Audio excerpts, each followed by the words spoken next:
Imagine you're a fisherman, casting your net into the calm waters off Belitung Island, Indonesia. It's the early 1990s, and as you haul in your catch, something glitters from below.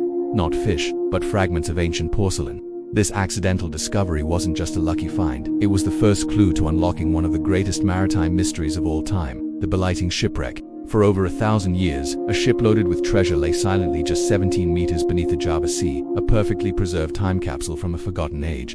What secrets did it hold, and why was its story almost lost to history forever? The ship, which quickly became known as the Tang Treasure, was a staggering sight. As archaeologists began the painstaking work of excavation, the sheer scale of its cargo became clear. Over 60,000 artifacts were brought to the surface. The vast majority were Chinese ceramics, beautiful bowls, ewers, and pots from the famous Changsha kilns of the Tang-dynasty. Each piece was carefully packed, ready for a long journey. But there was more than just pottery. Exquisite gold and silver objects, intricately decorated bronze mirrors, and heavy lead ballast stones were also found, painting a vivid picture of a ship laden with priceless goods. It was a floating marketplace, a snapshot of immense wealth traveling across the oceans. One artifact, however, stood out from all the rest. It was a simple porcelain bowl, but on its base was an inscription. In elegant script, it marked a specific date, the 16th day of the 7th month, in the second year of the Boli era. For historians, this was like finding a needle in a haystack. It translates to a precise date in our calendar, July 8, 26 AD. This wasn't just a random collection of old pottery. It was a sealed moment in time. We now knew the exact year the ship sailed, its final voyage. A rare and incredible detail that gave this silent wreck a voice. The treasures weren't just objects, they were witnesses to a journey that ended abruptly in the summer of 826. So what happened to this magnificent vessel?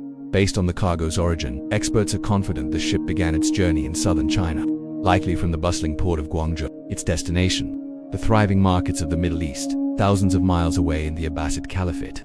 This was the legendary Maritime Silk Road, a treacherous but highly profitable trade route connecting east and west. The ship was sailing westward, following the ancient sea lanes through Southeast Asia. But somewhere along the way, disaster struck. The captain may have been battling the fierce monsoon winds that dominate the region, or perhaps a simple navigational error threw them off course. Near the coast of Belitung Island, there's a treacherous submerged reef known to local sailors as Batu Hitam, or the Black Rock. It's believed this is what sealed the ship's fate. A sudden, violent collision with the hidden reef would have torn a hole in its hull, sending the vessel and its precious cargo plunging to the seabed. The dreams of merchants, the hard work of the sailors, and a fortune in trade goods all vanished beneath the waves in an instant. What was meant for the bustling souk of Arabia was instead claimed by the silent depths of the Java Sea, where it would lie undisturbed for the next 11 centuries. When the wreck was finally salvaged, one of the most astonishing discoveries was the ship itself. Parts of the wooden hull were miraculously still intact after more than a millennium underwater. And this is where the story takes another fascinating turn. The ship wasn't built like a typical Chinese junk. Instead of using iron nails to fasten the planks, the builders had used a distinctive sewn-plank technique. The wooden planks were literally stitched together with strong fiber cords. This was a hallmark of Arab and Persian shipbuilding. Think about that for a moment. An Arab-built dhow, loaded with Chinese cargo, sinking in Indonesian waters on its way to the Middle East. It's the ultimate symbol of ancient globalization, a powerful testament to how interconnected the world was, even back in the 9th century. This single shipwreck embodies the entire spirit of the Maritime Silk Road. Today, the incredible treasures recovered from the Belitung wreck are not hidden away. They have found a new home at the Asian Civilisations Museum in Singapore, where they are carefully preserved and displayed for the world to see. Walking through the exhibition is like stepping back in time. You can see the vibrant colors of the Changsha bowls, marvel at the delicate gold craftsmanship, and feel the weight of history in every object. It's a powerful, tangible link to the sailors, merchants, and artisans who lived and worked over 1,000 years ago. The collection serves as a permanent tribute to this unique and irreplaceable piece of our shared global heritage. So why does this one shipwreck, among the countless others lost to the sea, matter so much?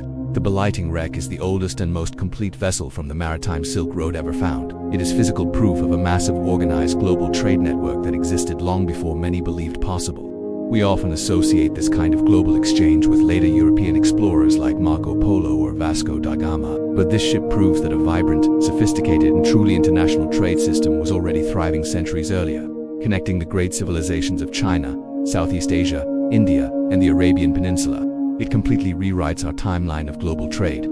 Yet, despite its monumental importance, the Belitung shipwreck remains one of Southeast Asia's least known maritime stories. It doesn't have the same fame as the Titanic or the Spanish galleons, but its legacy is arguably just as profound. It's a silent witness to an era when the world was woven together not by internet cables, but by wind, stars, and the courage of sailors willing to cross vast oceans in pursuit of commerce and connection. The story of the Tang Treasure reminds us that our history is far more connected and far more complex than we often imagine. It's a story of ambition, disaster, and rediscovery, a forgotten chapter of our global past, finally brought to light. Thank you so much for joining me on this journey back in time. If you found this story as fascinating as I do, please hit that like button and subscribe for more adventures into the forgotten corners of history. Let me know in the comments what other historical mysteries you'd like to see us explore. See you next time.